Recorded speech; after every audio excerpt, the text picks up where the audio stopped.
ಇತ್ತ ಬೆಳಗಾವಿಯ ಪಶ್ಚಿಮ ಘಟ್ಟಗಳಲ್ಲಿ ಧಾರಾಕಾರವಾಗಿ ಮಳೆಯಾಗ್ತಾ ಇದೆ. ಇನ್ನು ಒಳಹರಿವಿನ ಪ್ರಮಾಣ ಕೂಡ ಹೆಚ್ಚಳ ಆಗಿದ್ರಿಂದಾಗಿ ಪ್ರವಾಹದ ಭೀತಿ ಕ್ಷಣ ಕ್ಷಣಕ್ಕೂ ಹೆಚ್ಚಳವಾಗ್ತಾ ಇದೆ. ಇನ್ನು ಪಶ್ಚಿಮ ಘಟ್ಟದಲ್ಲಿ ಧಾರಾಕಾರವಾಗಿ ಮಳೆ ಮತ್ತೆ ಮುಂದುವರಿತಾ ಇದೆ. ಮಳೆ ಮುಂದುವರಿತಾ ಇರೋದ್ರಿಂದಾಗಿ ಒಳಹರಿವಿನ ಪ್ರಮಾಣ ಹೆಚ್ಚಳವಾಗ್ತಾ ಇದೆ. ಬೆಳಗಾವಿ ಜಿಲ್ಲೆಯಲ್ಲಿ ಪ್ರವಾಹದ ಭೀತಿ ಮತ್ತೆ ಮುಂದುವರಿತಾ ಇದೆ. ಕೃಷ್ಣಾ ನದಿಗೆ ಭಾರಿ ಪ್ರಮಾಣದಲ್ಲಿ ನೀರು ಹರಿದು ಬರ್ತಾ ಇದೆ. ಚಿಕ್ಕೋಡಿ, ರಾಯಬಾಗ, ಕಾಗವಾಡ, ಅಥಣಿ ತಾಲೂಕಿನಲ್ಲಿ ಪ್ರವಾಹದ ಎಫೆಕ್ಟ್ ಕಾಣಲಿಕ್ಕೆ ಸಿಗ್ತಾ ಇದೆ. ಅದರಲ್ಲೂ ನದಿ ಪಾತ್ರದ ಜನರು ಕ್ಷಣ ಕ್ಷಣಕ್ಕೂ ಭೀತಿ ಹೆಚ್ಚಳ ಆಗುವಂತಹ ಪರಿಸ್ಥಿತಿಯಲ್ಲಿ ಇದ್ದಾರೆ. ಅಥಣಿ ತಾಲೂಕಿನ ಸಪ್ತಸಾಗರ ಗ್ರಾಮಕ್ಕೆ ನೀರು ನುಗ್ಗಿದೆ.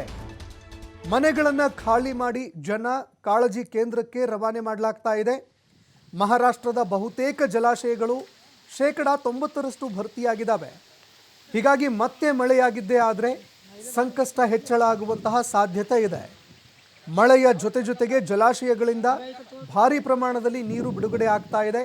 ಒಂದೆಡೆ ಜಲಾಶಯಗಳು ಭರ್ತಿಯಾಗಿದ್ರೆ ಜಲಾಶಯದಿಂದ ಅಪಾರ ಪ್ರಮಾಣದಲ್ಲಿ ನೀರು ಬಿಡುಗಡೆ ಮಾಡಲಾಗ್ತಾ ಇದೆ.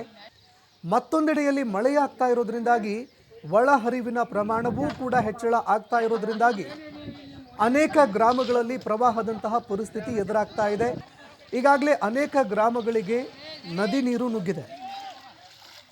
ಘಟಪ್ರಭಾ ನದಿಯ ಆರ್ಭಟ ತಗ್ಗಿದ್ರೂ ಕೂಡ ಕೃಷ್ಣಾ, ಮಲಪ್ರಭಾ ನದಿ ತೀರದಲ್ಲಿ ಪ್ರವಾಹದ ಆತಂಕ ಎದುರಾಗ್ತಾ ಇದೆ. ಹೀಗಾಗಿ 12,000 ಸಂತ್ರಸ್ತರನ್ನ ಕಾಳಜಿ ಕೇಂದ್ರಕ್ಕೆ ಈಗಾಗಲೇ ಶಿಫ್ಟ್ ಮಾಡಲಾಗಿದೆ. ಎಲ್ಲರನ್ನ ಸುರಕ್ಷಿತ ಸ್ಥಳಕ್ಕೆ ವರ್ಗಾವಣೆ ರವಾನೆ ಮಾಡುವಂತಹ ಕೆಲಸವನ್ನ ಅಧಿಕಾರಿಗಳು ಮಾಡಿದ್ದಾರೆ. ಸದ್ಯಕ್ಕೆ 38 ಸಂಪರ್ಕ ಸೇತುವೆಗಳು ನೀರಿನಲ್ಲಿ ಜಲಾವೃತ ಆಗಿದ್ದಾವೆ. ತಾಲೂಕು ಸಪ್ಸಾಗರ ಗ್ರಾಮ ಎಲ್ಲ ಮುಳುಗಡೆ ಆಗಿದೆ. ನಮ್ಮ ಮನೆ ಹಾನಿ ಆಗಿದೆ. ನಮಗೆ ಶಾಶ್ವತ ಪರಿಹಾರ ಕೊಡಬೇಕು. ಎಲ್ಲ ನೀರು ಹೋಗಿದೆ ಮನೆಯಲ್ಲಿ. ನಮಗೆ ನಿಂದ್ರಾಕ ಜಾಗ ಇಲ್ಲ. ಶಾಲೆಗೆ ಹೋಗ್ಬೇಕಂದ್ರೆ ಅಲ್ಲಿ ವ್ಯವಸ್ಥೆ ನಮಗೆ ಆಗಿಲ್ಲ. ಗಂಜಿ ಕೇಂದ್ರ ಐತಿ, ಅಲ್ಲಿ ಏನು ಸರಿಯಾಗಿ ಅಲ್ಲಿ ಹೆಣ್ಮಕ್ಳಿಗೆ ಜಳಕ ಮಾಡೋಕ್ಕಿಲ್ಲ, ಏನಿಲ್ಲ, ಟಾಯ್ಲೆಟ್ ಇಲ್ಲ. ಮಂದಿ ಕಬ್ಬನೆ ಹೋಗೋಣ ಬೇಯತ್ತರು.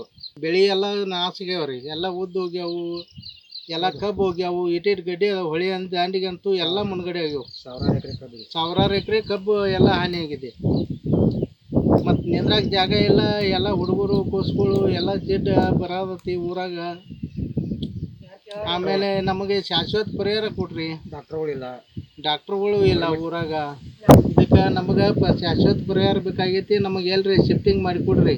ಅಥಣಿ ತಾಲೂಕು ಸಪ್ಸಾಗರ ಗ್ರಾಮ ಎಲ್ಲ ಮುಳುಗಡೆ ಆಗಿದೆ. ನಮ್ಮ ಮನೆ ಹಾನಿ ಆಗಿದೆ. ನಮಗೆ ಶಾಶ್ವತ ಪರಿಹಾರ ಕೊಡಬೇಕು. ಎಲ್ಲ ನೀರು ಹೋಗಿದೆ.